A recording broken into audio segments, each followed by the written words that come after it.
Yeah, boy. You know what time it is? It's the TLV Sports Talk Show, Taking Life's Vision. That's right. And hey, we're here tonight with that the caveman, Brian Caver, straight out of Trenton, New Jersey. And we don't want you to go nowhere, but keep us locked in because we're going to take Brian Caver the basketball journey. And you on the other side of the screen, you're now watching the TLV Sports Talk Show.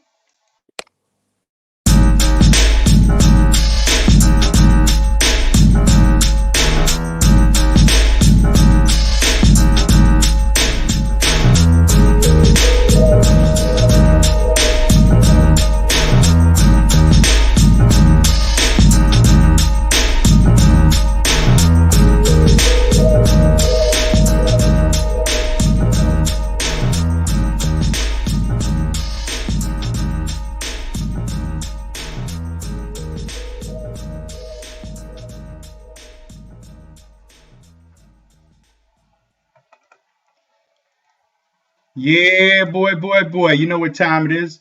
Hey, BK, what's up, baby? How you? What's going on? You're having a little sound issue, Rand. It's kind of distorted a little bit, but I can hear you. Really? Thanks for having me. Devil's a liar. Hmm. My light went out soon as you came on. My light went out. Everything can happen when you go live, boy. You know what I mean? How we doing now? Can you hear me now? Yeah, sure. I hear you. You sound a little distorted right now. Really? Yes. A little technical difference. You sound like you're kind of underwater. All right. Well, let's go try to bear through that. Maybe we can work out the kinks here. Okay. Um, Welcome to the broadcast, man. Hey, Cave, it's good to see you. Great to see you as Uh, well. so we got a good Wi-Fi connection here. Hopefully, maybe that's what it is. Yeah, it could be. Could be, yeah. Well, listen, people don't know your basketball journey and things that you've gone through. I saw that you posted on Facebook a basketball truth growing up. And I'm going to read it for everybody to listen to and hear to. We want to welcome you all that's on the other side of the screen Hmm. uh, to Brian Caver, the basketball journey. All right. What sport were you best at? Brian Cavers asked. He says basketball. Did you have a personal trainer in basketball? Question. Nope. Marlene Neal backyard, Brunswick courts, Donnelly Homes, Donnelly Homes courts, ShopRite courts, Dog Patch courts. How did you learn to dribble? Asking people to try and steal it. Ask out, ask out from Boulevard Moses. Why did you work on your game? Hated the feeling of losing. The first pickup games at 5 o'clock and never getting back home. No, and never getting back on the court. Yeah, that's facts. That's true Truth. facts. It's the truth. and uh, Sennefer, Snenifer. How you say that? Kay, Snenifer. I kicking my ball all over the houses to Bond Street. Okay. Yeah, I grew up with that, man. They take your ball from you and they play with it. How did you jump so high? Running from Southern Street traffic light to Olden Avenue, Hmm. up to the IHOP. Yep. And people don't know how far that is. That's pretty far. Up Yeah. to the IHOP, then back to Romeo and Juliet's. Yep. Romeo and Juliet's. Wow, facts. Man, see, I can see this. If you got to be from Trenton to understand what he's talking about and the dynamics of the area, did you did you do cone drills for a handle and dribbling with two basketballs? No, played played with Blitz. Blitz Wooten, who's going to be on a cameo a little later on in the segments, played Hmm. 1-on-one with Blitz every day just using our left hand. Hmm. Facts. Yep. Yeah. And Leon Wynn picking me up at age 13. See, you playing with the older guys, with Yep. the men, and said, you playing with us. Don't worry about calling the foul.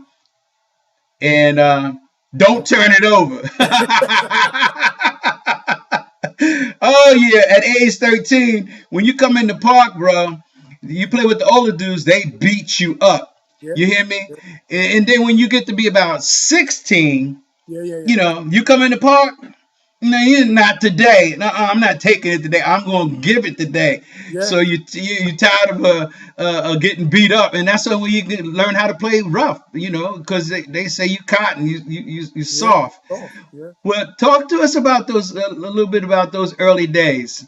Oh man, it was just, I'm really thankful for those experiences because, I just see how basketball is today.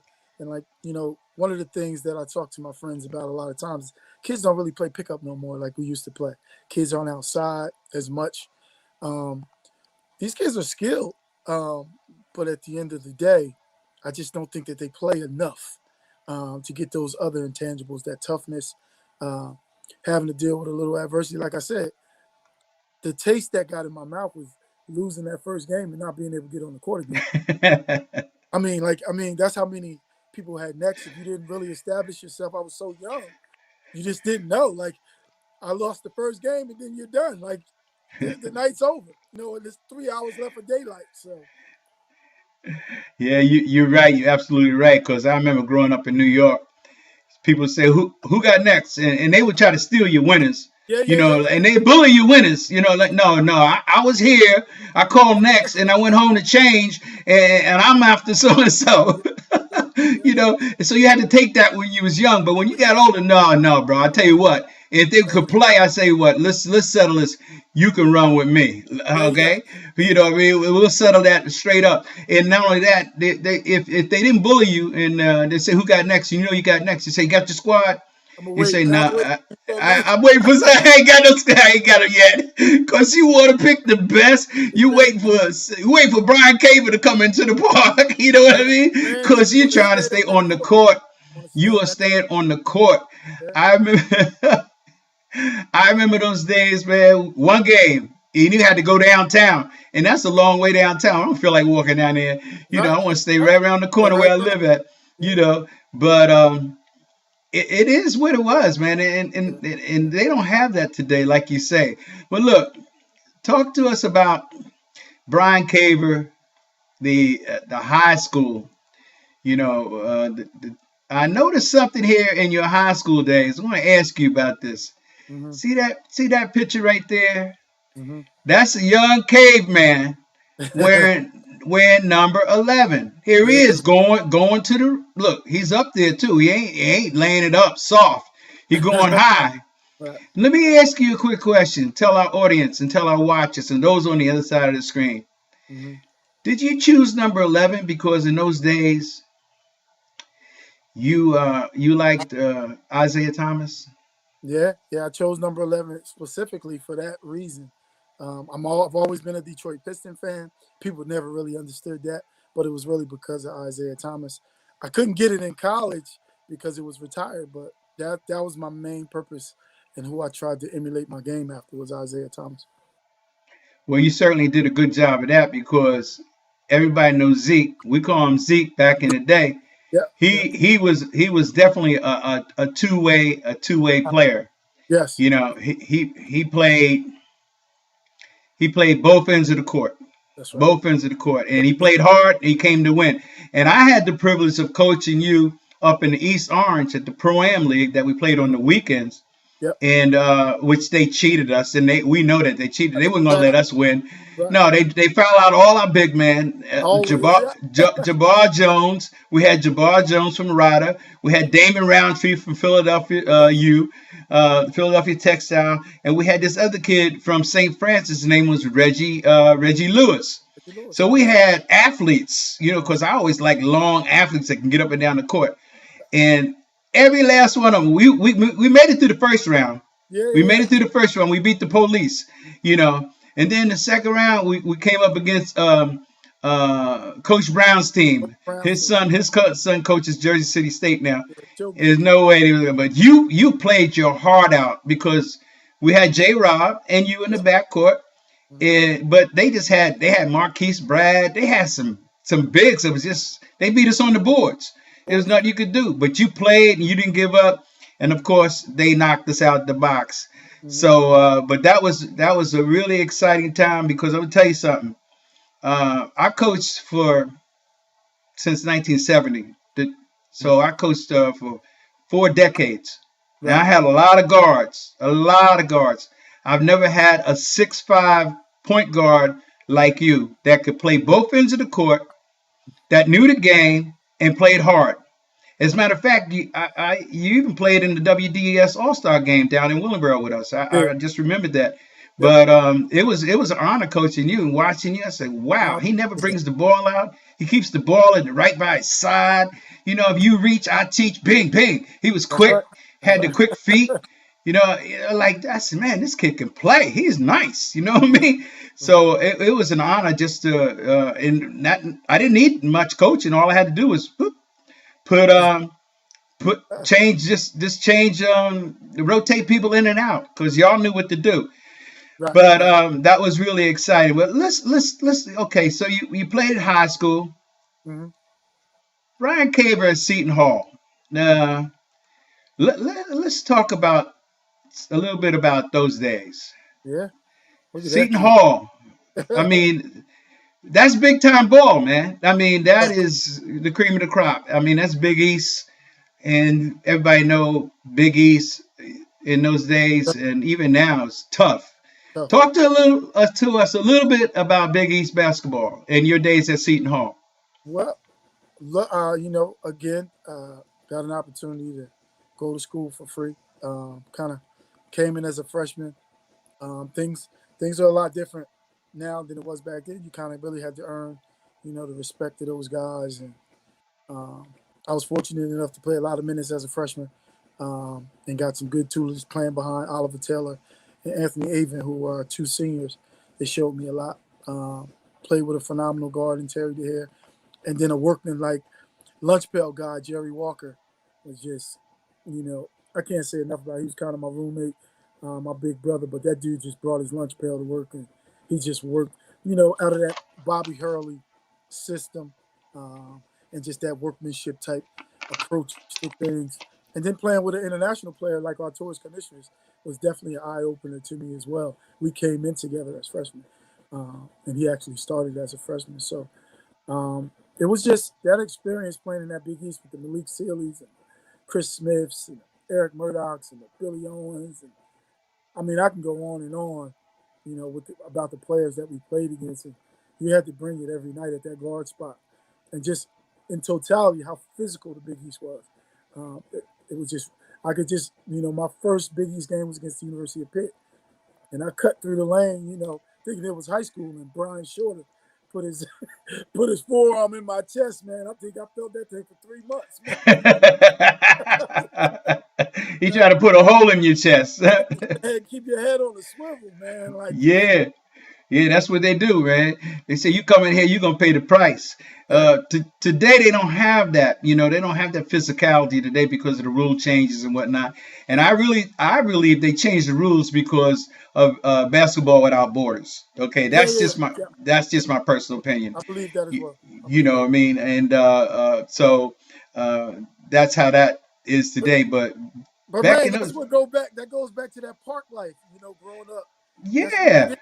That's what you get. That's how you're able to. And I don't think that when they started the basketball without borders and players were starting international players influx into the country, they weren't kind of used to that type of physicality, and it kind of made it difficult for guys like that.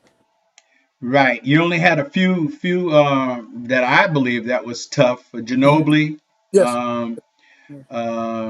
the other kid that passed away in a car accident. Johnson Petrovic. I used to Yeah, watch him shoot around because we sometimes we would play before the Nets played in the Meadowlands, so I got an right, opportunity to see him warm up and work out with Derek Coleman and all those Kenny Anderson. right. You know. See what you said. You around the big time ball players, and that's what younger ball players need to do today. Instead of staying in their own little groups where they can beat everybody up in their own little group, you need to Right? step up and go to Yep. the next level, Get and outside. get out of sight. But let's get back to Seton Hall, Yeah. and we're gonna show the people here on the screen here. Uh, Stick with me for a while here. Hmm. All right, we're gonna look at this game here.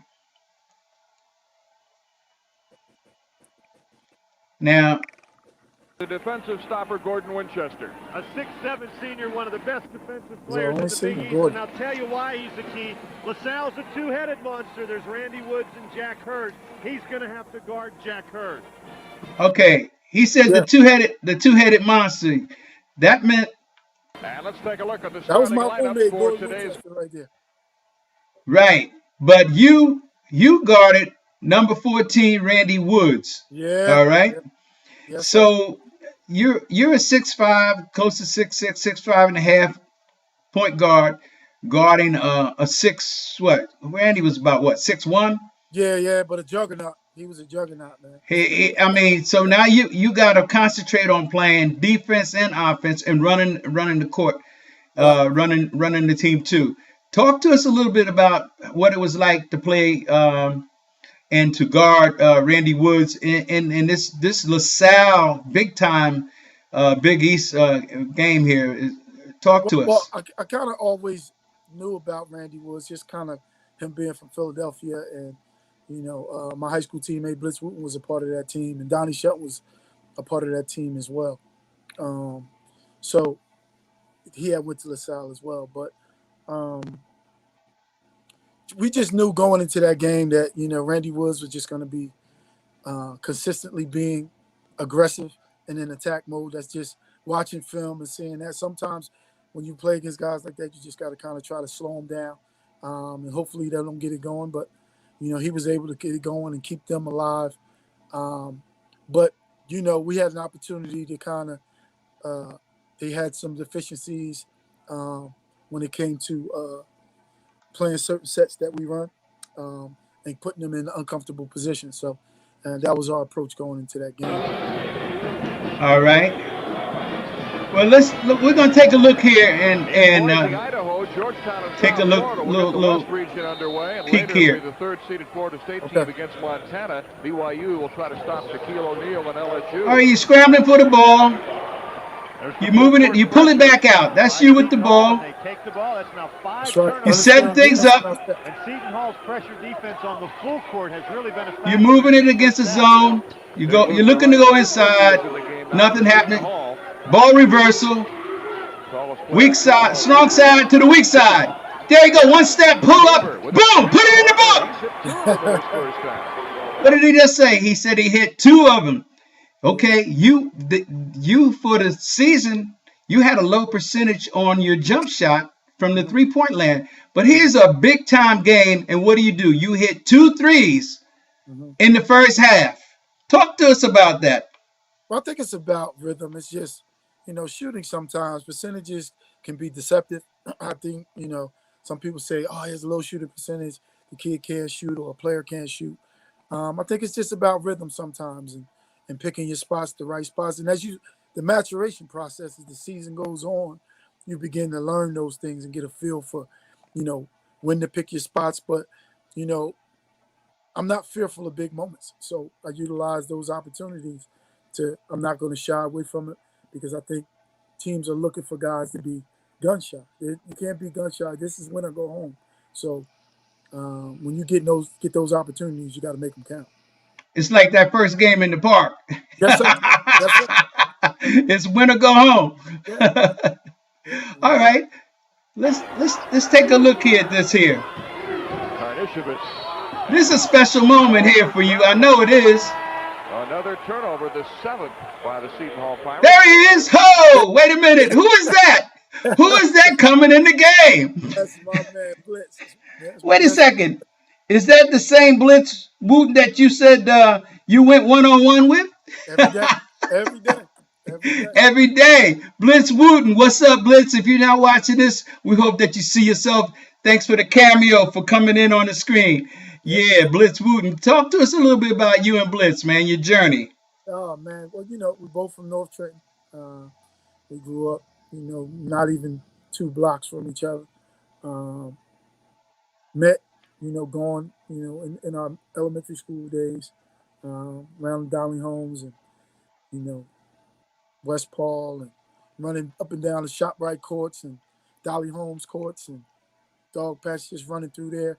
That's where we met and became friends. You know, I was a baseball player at first, so baseball was my first love. They really didn't know I could play basketball back then, so they were just, Right. you know, they were kind of shocked that it was like this kid can play basketball too. So our friendship just kind of grew, and we just decided that, you know, this was going to be something that could possibly get us into college. So we just began to work, and we went to the same high school. We said we're going to go to the same high school. We started off as freshmen playing for our coach, Right. Coach Radish, playing for Coach Radish, and it just took off from there. And then I just think we never settled for where we were. We always wanted to be better, and Yeah. we pushed each other. We pushed each other. Beautiful. All right. Well, let's take a look at this. Okay. It's 1:15 left in the game. That's Paul Burke. He came out of Roman Catholic. Yeah, And you're up by 1. yeah, There's Jerry Walker. There's you in the background. yeah. Jerry talking smack. He's saying, Always. yeah, that's it. I got this. I got this. That's that Jersey City mentality. Yes, sir. Yes, sir. So there's Blitz. Blitz is in the game. It's 1:12 left to the game. So you're on the free throw line. Let's just play this out.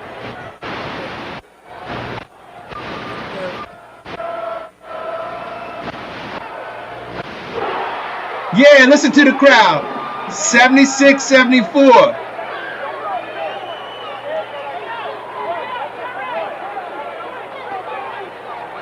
Big time Seton Hall versus LaSalle, first round East Region.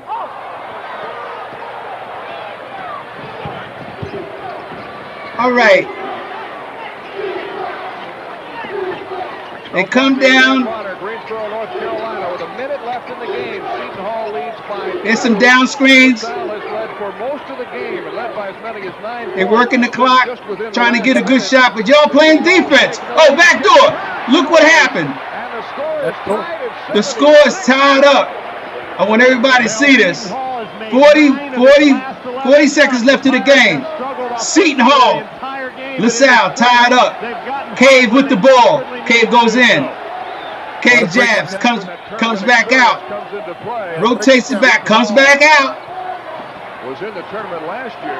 Only about Pay attention to what happens here. difference between shot clock and Cave with the ball, comes back out. He's working the clock. He wants the last shot. Out of the final seconds. He wants to take the last shot. Hope will be the game winner. Terry DeHarris had a good second half. Sometimes it's not the Now Cave got the ball again. Down screen. Oh, Blitz Wooten, get out there. Oh, too late. Too late, Blitz. Blitz. Too late.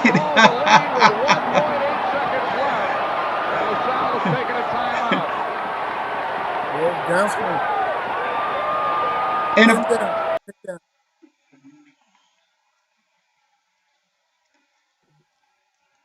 now, of course, we know who went on to win that game. Terry DeHare took the shot, the winning game shot. But everybody needs to know who gave the delivery. Number 10, Brian Caver. Terry would have not taken that shot. He couldn't get that shot if the delivery wasn't on point. He gave it to him in stride. I mean, it was just a perfect pass, perfect timing. Got him in. Tell us a little bit about when you make that delivery. What's the important thing in making the delivery? Well, we call it a shooter's pass. Just making sure that, knowing that with the pin down, you know, they don't really want to switch, but we know that the big he's going to be a step behind. That's just basketball acumen. Just understanding when you pin down, you get to switch out from the guard with the big, because that's what they're taught. They got to hedge and help, but we know that he'll be late. We know that that big is always late sometimes, and he only has but a split second because that's a big. That guy's long and he's athletic, so you got to be able to get that ball to him. It's just a catch and shoot opportunity. Absolutely, and the thing that happens in that corner is you might step on the not the inline, on the sideline. On the sideline, yeah. Yeah, because there's not enough room over there. All that matters. It matters. So he had to square up and shoot. Yep. And it's no play on Blitz. Blitz No. couldn't get out there as quick as he could because Uh, because you got to understand the slip will be there if he leaves too soon. That's a late. yes, That's a late. exactly. That's a Either late. or. You have your options, right? Right. Exactly. All right, that was exciting time for you. I know that was a big moment, a moment that you'll always remember. Absolutely. Uh, but let's go on to this basketball journey. Okay. All right, and we Uh-huh. talking about Brian Caver and Victory Sports. Mhm.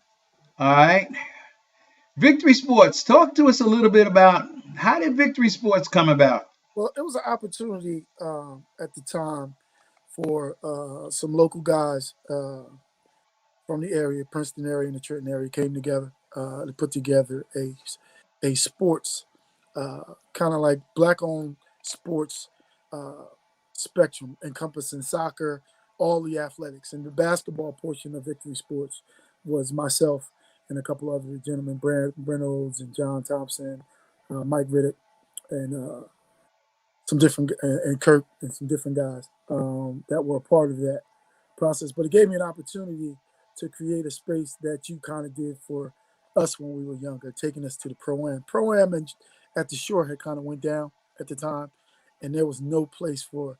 We had a lot of kids in this area who were playing Division One basketball, but didn't have sanctioned leagues to play in. So their summers were kind of, wasted because they really couldn't play in leagues that weren't sanctioned. So it gave me an opportunity to partner with the NCAA, get a league sanction. Um, we got with Coach Stone at Hun. That was the first year that we did it at Hun, and we had an opportunity to bring all these Division One, Division Two overseas guys up to the Hun and Princeton area and play some very high competitive basketball. Yeah, High yeah, yeah, competitive yeah. basketball. And And that's the much guys, neat. See, yeah, yeah. now it's creative. I know it wasn't easy because I know you had a lot of uh, opposition. Yes, Uh, yes. talk to people think it's just easy. You can just jump out there and do things. Talk to us a little bit about the opposition that you had, how you overcame that. Well, everyone's used to, the Jersey Shore or leagues that are in New York or up north. So the opposition was that how competitive was this going to be? But the one thing that I had in our favor was that when I contacted these coaches, uh, my pedigree kind of preceded myself. So when I talked to a coach from St. John's, they recognize, okay, Brian Caver, he understands what high level basketball is about. So they didn't have a problem allowing their players, releasing their players to play in my league, the Princeton coach.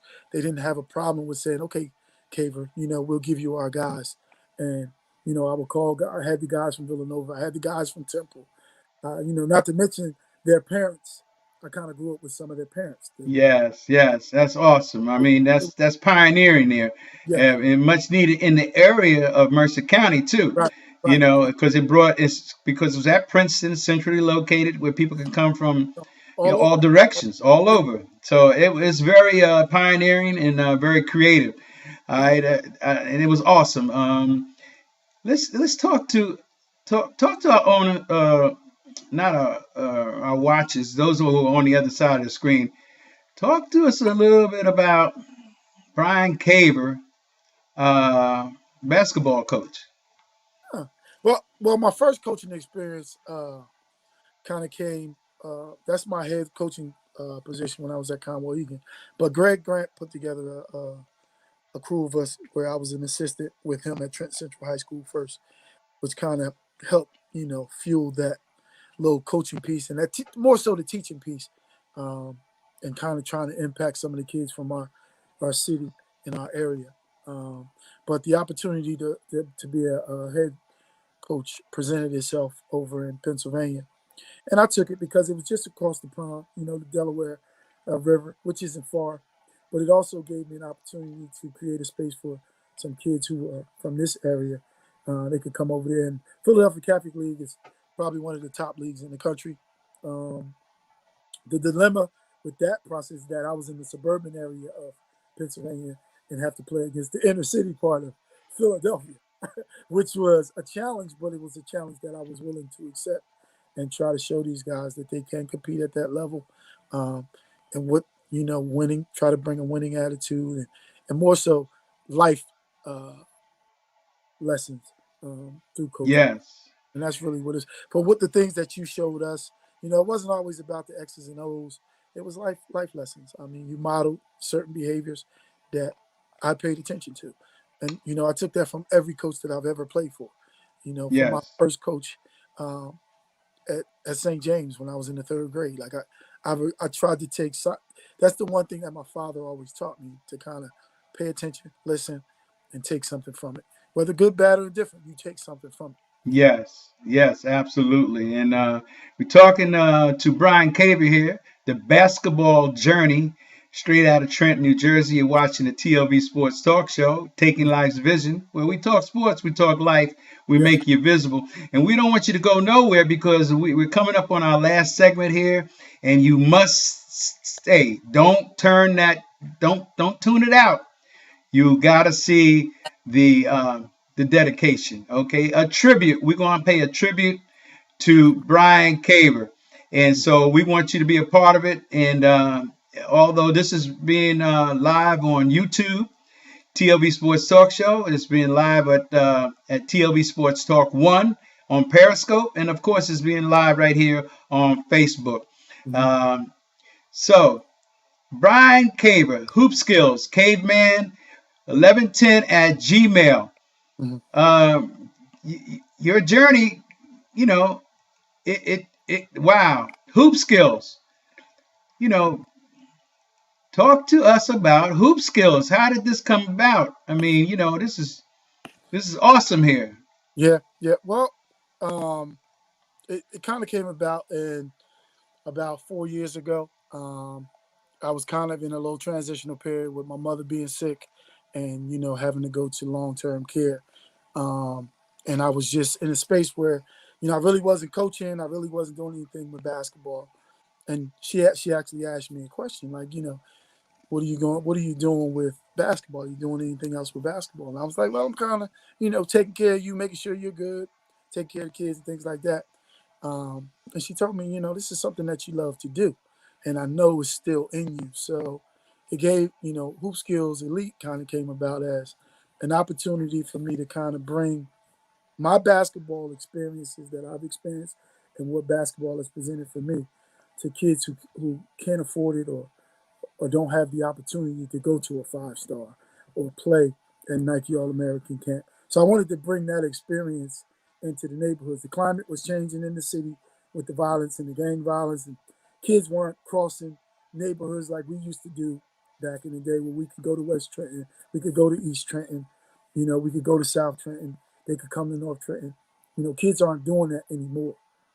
So I decided to kind of create the thing called the free pop-up clinic, free pop-up camp, where I would go to a local park and kind of just kids in that area come on out. Some of the kids that I coached in high school, they were police officers. I invite them out so that the parents felt like the kids were safe. And just kind of created that little basketball clinic and gave them that experience like they were going to a 5-star or a Rider University camp or, you know, a Duke camp. Showed them what, you know, I bring the cones out, bring the ladder out. I showed them what that experience would really look like. And, you know, and it was all free. I fed them, gave me an opportunity to have a conversation with them about life like you would do with us, like Greg did with me. And, you know, so it gave me a chance to pour into young men, young women, and then also some of the older gentlemen, that the demographic that no one wants to deal with, that 17 to 21. You know, kids are still on the fence, still want to go to school, still have the dream. So it gives me an opportunity to just talk to them about what my experiences was like, and if I can help you, I'm going to help you in any way I can. Well, you're right on cue, because our next segment right here is Brian Caver, Tribute to Mom. We don't want you to go nowhere. This is a tribute to Mom. So let's see if we can't get this on.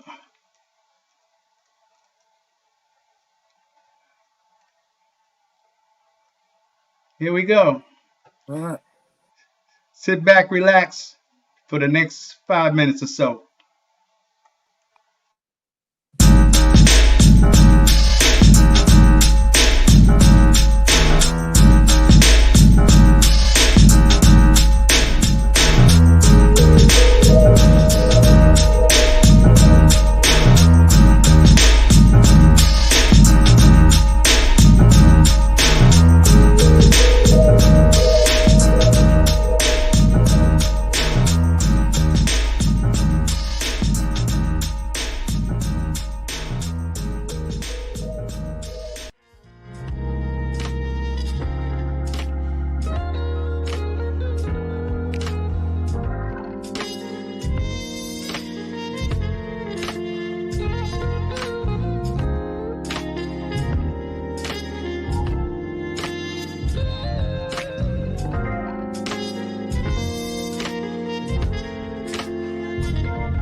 On you, on 3, 2, 1.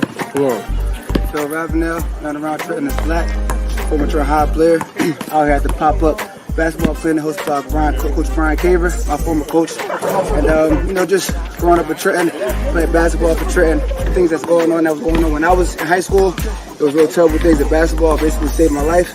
Coach Cave and Coach Greg, Coach Pup, they all helped me become the man today. I'm a graduate of St. Peter's University. And this right here, what he's doing with these kids is very helpful for the community. Saturday afternoon, they're out here on the court playing basketball instead of being on the house bored, thinking of dumb stuff to do, but they act on that dumb stuff. It's better to be here and, just keeping the community safe. And I hope we do more of these things. And I'm just happy to be a part of it. That's all I got right now.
Whoa. Man, oh man. Wow. Wow. Yeah, so, yeah. Wow. That's all I can say is wow. I mean, it was your mom that said, what are you doing? Like, come on. Yeah. This ain't no time to be sitting down. It's time to keep it moving. You got a purpose and a destiny. She knew what was in your heart, and she knew more about you than you knew about yourself. Right. The last picture when we were holding hands with the kids. The crazy part about that picture. So that was actually the first pop-up clinic I ever did free for the kids at my father's park down in North Trenton, his basketball courts. And that was the morning my mother passed, July 9th. Wow. Yep. Wow. Yep. Yeah. Wow. She had passed that morning at 4, and those kids were still coming.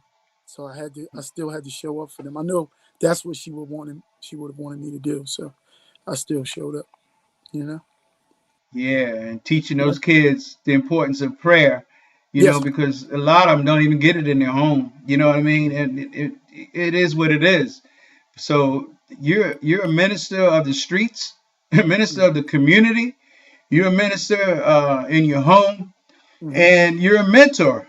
And it's just been a wonderful journey with you, Cave, through the years of me knowing you. And I tell you, it's been an honor just to see your growth, and just awesome. Brian Caver, the basketball journey. So, any final words for this broadcast here that you like to share with those who are? Well, a part of basketball has been very kind to me over the years, and I've experienced so many different things, but it's also prepared me for it's not basketball is something that I did. It's not who I am, and it helped prepare me for what I'm doing now as I partner with my church. You saw their logo on my video. I partner with the Safe Haven Pastor David A. Cox. We do so much community work, and that's really what it's about. Yes. I don't try to over Jesus people. I know what God has done for me, and I try to be an example. But it's really about the work. And that if it's anything I want someone to take away from this interview is just, find your space, listen to your heart, and when you get in that space, just it be about helping others. You know what I mean? And those that's coming behind you, those that are before you, and those that are with you. You never know who's paying attention. And I get comments all the time. Just it's not work for us. When you were doing what you're doing, giving of your time, you were running 3 and 4 businesses at the same time.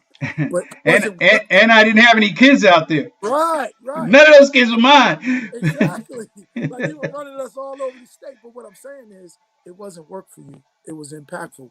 You get what I'm saying? And it was in you to do that. And I'm grateful for showing me that example. And I tell Greg that all the time. I tell my coach Castaldo that. Even the lessons, as much as me and PJ bumped heads athletically, I learned so many lessons through that experience of being at Seton Hall. Not propelling myself to the NBA level, but that experience taught me so much. Yes. And it's relevant to the population of kids that I deal with the Cooks, the Charles Cooks, the Malachi Richardsons, the Miles. Yes. I've been there. The Franz. Exactly. We know their dads. I know their fathers. Yeah. Khalid Lewis. I know his, I know his dad. Franz Massenet. Right. I know them when they were kids. They played in our leagues when we were kids. Yes, absolutely.